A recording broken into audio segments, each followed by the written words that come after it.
I shouldn't have married an old hag like you. Younger women are definitely better. I can't even walk with you in public, you're so embarrassing. If I could, I'd go back in time and start my life over." These were the words spoken to me by my ex-husband Tom 10 years ago. My name is Elizabeth, 48 years old. I married Tom, who was 5 years younger than me, when I was 33. I was a nurse, and we met at the hospital where I worked. Tom came to the hospital as a new doctor. He had just finished his residency, and he asked me about various things. I found his innocence endearing, and couldn't help but support him. But I was a nurse, and he was a doctor. Not to mention, I was 5 years older, so I didn't think of dating. Still, he talked to me almost every day, and I couldn't ignore him. We eventually started dating naturally. I was a bit concerned about our age difference, but he didn't seem to care at all. So, I stopped worrying too. We got married after 2 years of dating, but after 5 years of marriage, he started to verbally abuse me daily, saying he should have married a younger woman. He would chat with young nurses at the hospital in an exaggeratedly cheerful manner. But I tried to ignore it because it was a workplace. I didn't want to make a scene there, as it would only make me feel miserable. One day, Tom's cheating was caught. The other person was a former patient, but I had never met her because I was working in a different department. She was a woman 10 years younger than me. "With an old lady like you, it's no wonder we couldn't have kids. My girlfriend is carrying my child." What? Tom laughed as if cheating were natural. I couldn't bear the thought of being with such a man any longer, so I agreed to the divorce. Of course, I told Tom and his girlfriend that I would be seeking alimony. This made Tom furious, like a raging fire. "I was married to an old hag like you for 5 years, and you want alimony? I should be the one getting paid. Who would pay you anything?" He ranted with more force than I expected. It seemed he never thought he'd be asked to pay alimony after having an affair. I even received a call from Tom's father, who seemed completely unconcerned with his son's wrongdoing, saying that it's natural for a young man to be attracted to a young woman. I was appalled. Tom insisted that he would never pay, so I had no choice but to consult a lawyer. I couldn't back down quietly after all the horrible things he said and his affair. The lawyer told me that demanding alimony was my right, and I left everything to them. I often heard that getting a divorce is more difficult than getting married, and I truly felt that way. Thanks to the lawyer, I was able to receive the proper alimony, terminate the lease on the apartment we shared, and start living alone.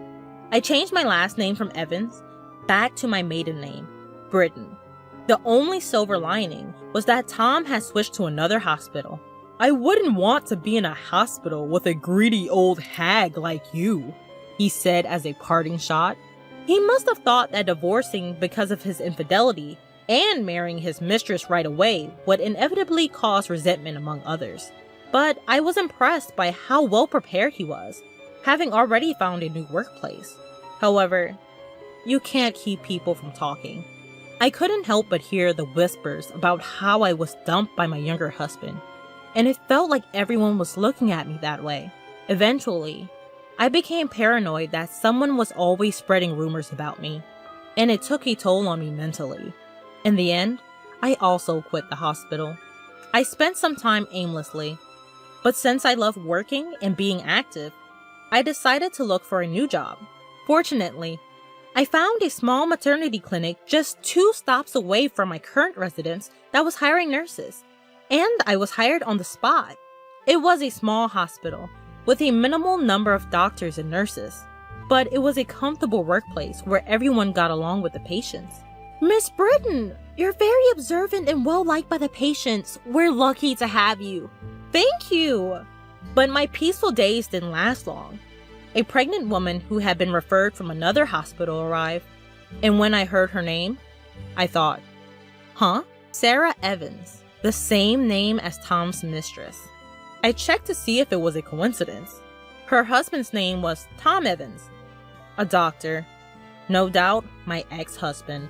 Tom's hospital didn't have an obstetrics department, and they had recently moved nearby and were referred to this hospital.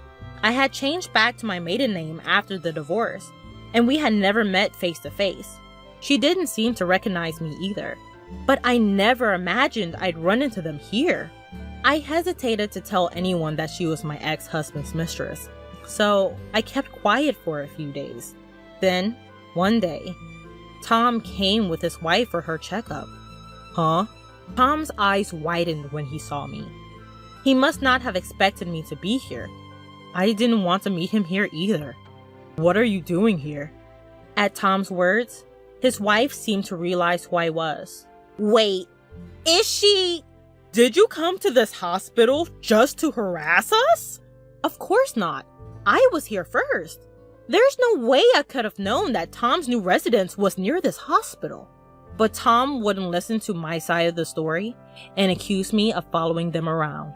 You're stalking me to harass me, aren't you? Don't be ridiculous. Why would I do that?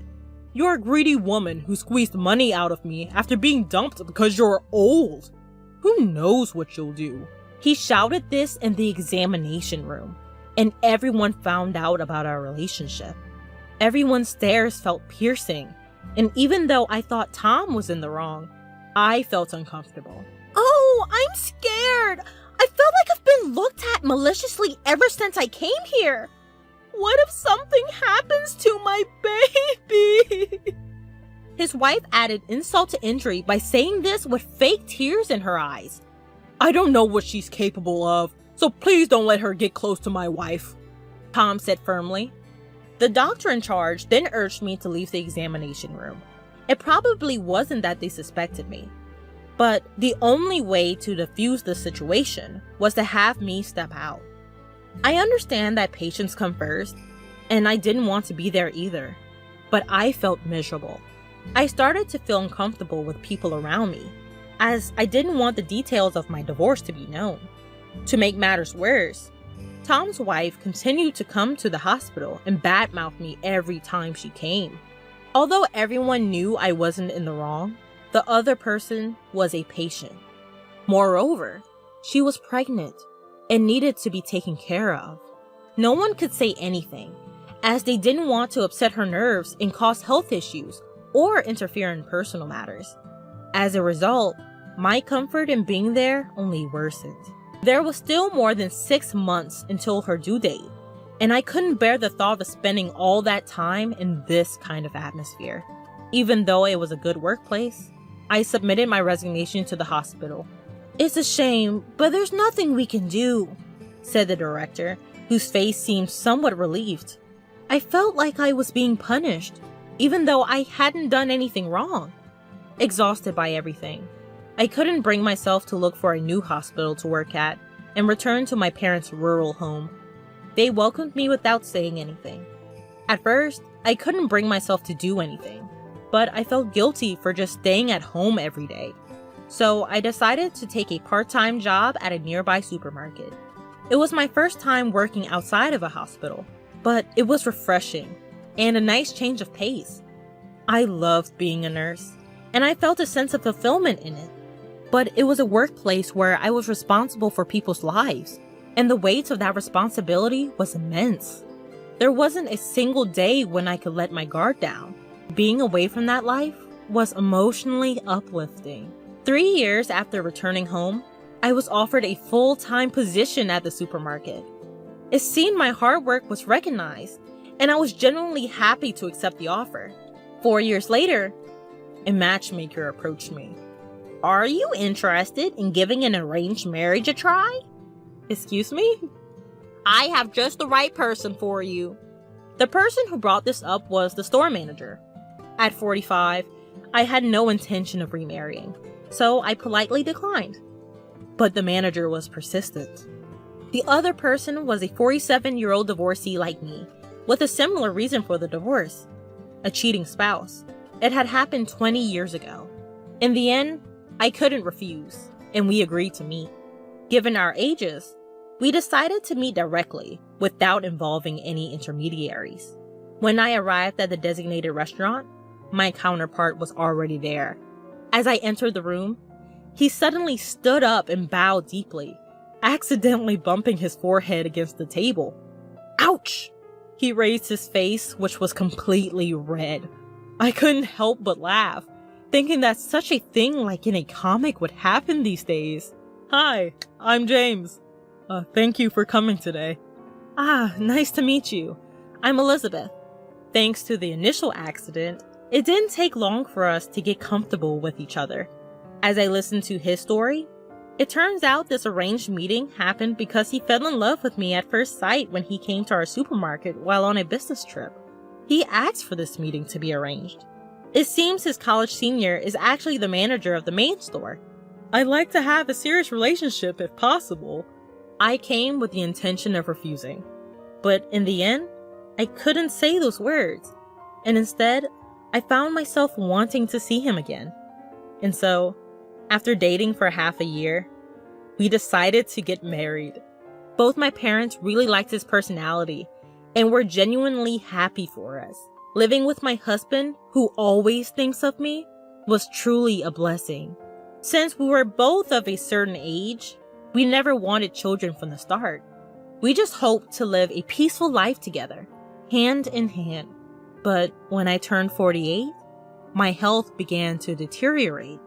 When I went to the hospital for a checkup, it turned out that I wasn't just sick, but pregnant. I never imagined that I would get pregnant at this age, and I didn't think my illness was morning sickness. I think my husband felt the same way. It seems like there's a baby. When I said that, my husband naturally replied, "That's great! So who's the lucky one? Do I know them?" "Yeah, I think you know them very well. They're right in front of you." "What?" "I'm the one who's pregnant." At my words, my husband made a puzzled face and was silent for a while. I thought to myself, of course this would happen. He looked down at my belly. "Our baby?" When I nodded, his eyes widened even more. I'm sure the news was so unexpected that his mind went into a panic. I mean, even I did. "So that means we're going to be mom and dad?" "Seems like it." "Really?" "Yeah." "Wow!" With an uncharacteristic surprise in his voice, my husband hugged me. "It's unbelievable!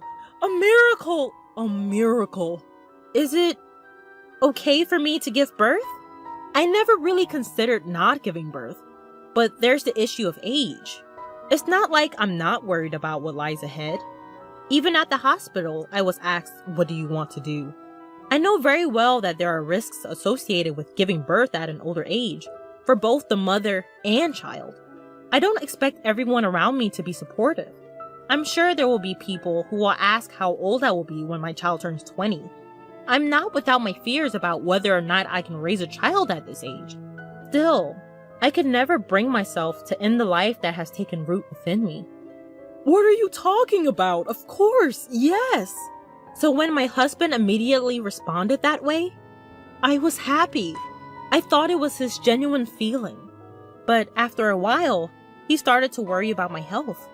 It's easy to imagine various negative effects, even for a man like my husband. We discussed it at length and decided to go ahead with the pregnancy after talking with our doctor. My parents and his parents were surprised and worried, but they were also very happy. That's how we decided to give birth at a well-equipped, large hospital. The participating doctor was very compassionate and reassuring. And on the day of one of my checkups, not only the obstetrician, but also an internist was scheduled to be there, just in case. My husband was supposed to be there, but he had an unavoidable work commitment, so I went into the examination room alone. To my surprise, my ex-husband, Tom, was also there. Honestly, I couldn't believe I would run into him in a place like this. Wait, seriously? You're the 48-year-old pregnant woman? Giving birth at that age is unbelievable. Tom burst out laughing. The obstetrician and the nurse in the room looked confused, but Tom didn't seem to care. You have no right to say that to me. I'm just worried about you. An old lady getting pregnant. That's just gross. Is that how you treat your patients? I can't believe you would say something so hurtful to a pregnant woman who's already anxious. Are you really a doctor? What are you acting so high and mighty for? Most of the patients at this hospital are wealthy, you know. Do you even understand that? You should leave before you embarrass yourself. Excuse me, Dr. Evans. I'll be leaving anyway. I wouldn't dream of giving birth at a hospital with a doctor like you. Yeah, get out of here. Dr. Evans, that woman is the wife of the heir to the Miles Group, who has made significant donations to our hospital. What? Dr. Evans, you may not have known since you are new to our hospital. No way, but she's my... I have no connection to you. Even so, what you just said was terrible. As Mrs. Miles pointed out, I can't believe a doctor would say something like that. Just then, my husband arrived. Sorry I'm late. My wife has been a great help to you. He could clearly see that I was angry, and Tom was pale, sensing something was off. Is something wrong? I was just told by this man here, Dr. Evans, that giving birth at 48 is disgusting. What? Upon hearing those words, my usually mild-mannered husband's expression changed instantly. And because I mentioned Dr. Evans, he probably realized this man was my ex-husband. I had talked about my previous marriage, and he knew Tom's name and occupation. Are you Dr. Evans? You insulted my wife, didn't you? Well, that's... What kind of hospital is this, where a doctor insults a patient? I can't trust my wife and unborn child to a place like this. As soon as my husband finished speaking, the nurse, who I had left earlier, returned with the director. I heard there was some rudeness. Director, we came to this hospital because my father recommended it. But I can't believe a doctor like this is employed here. It seems we chose the wrong hospital. I'm terribly sorry. That's not true. This man is not our doctor. What? I just fired him. Director, what are you? I didn't know he was like this either. I only took him in because a friend asked me to. We don't need a doctor who spouts such abusive language. He won't appear before you again. Wait, Director, what are you saying? Shut up and be quiet. Get out of here now. Don't come near our hospital ever again. Hearing the director's words, Tom, who was shouting, "No, I won't leave, I don't want to," was dragged out of the hallway by the obstetrician. The director apologized so profusely that we felt sorry for him. So we regained our composure and sat back down. But my husband's anger didn't subside immediately, and he asked, "Is it because my father has donated to this hospital that you fired him? If not, would you let a doctor like him roam free?" The director shook his head in disbelief. Actually, it seemed that Tom had only been at the hospital for a week. Tom's father was a classmate of the hospital director, and after a recent reunion, he had begged the director to hire his son. The director had never imagined he would be like this and genuinely apologized. It's not like all the doctors at this hospital are like Tom.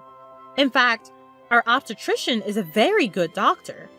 If Tom wasn't here, I'd want to give birth here, and my husband agreed. My father-in-law is the president of a major company with branches across the country, donating part of their profits to medical and welfare facilities. He had donated a large sum to this hospital because my mother-in-law was treated here for a serious illness when she was young. So my father-in-law recommended this hospital for my childbirth.